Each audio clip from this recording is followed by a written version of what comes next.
জিতু জিতু জিতু।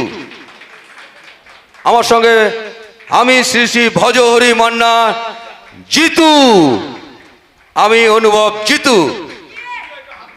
হ্যাঁ, এইবার জিতুকে সংবর্ধনা জ্ঞাপন করবে কুমার অনুভব।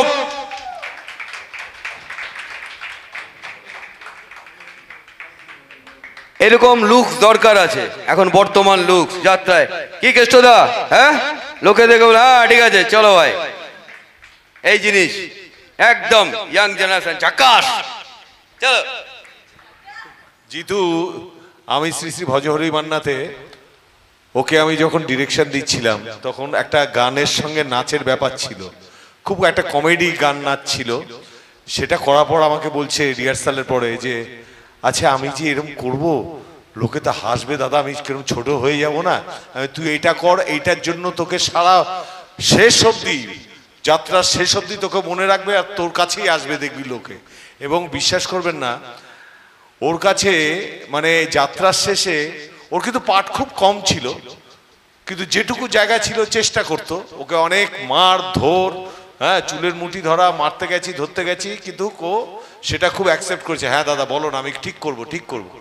যাই হোক, ও এত সুন্দরভাবে পাঠটা করেছে এবং শেষ অবধি ওর কিন্তু প্রচন্ড নাম হয়েছে। এবং সব জায়গায় দেখতাম যে জিতু তোর সামনে এত এত সেলফি নেওয়ার জন্য, এত অটোগ্রাফ নেওয়ার জন্য তোর কাছে লাইন কেন? বলে হ্যাঁ দাদা তুমি শিখিয়ে দিয়েছো, হবে না দাদা হবে না।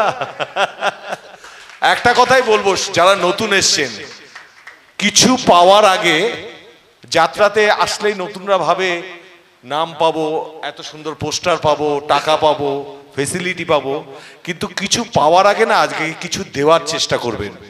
যাত্রা বাকিটা দিয়ে দেবে, শুধু আপনারা যাত্রাকে দেওয়ার চেষ্টা করবেন, সততার সঙ্গে দেবেন, দেখবেন যাত্রা থেকে আপনারা অনেক কিছু পাবেন। এখনো এই একটা মাত্র জায়গা আছে যে যাত্রার থেকে শিল্পীরা কিন্তু অনেক কিছু আর্ন করতে পারে, সেটা নাম যশ টাকা প্রতিপত্তি সব কিছু। ধন্যবাদ। Thank you thank you thank you Anubhav দাকে।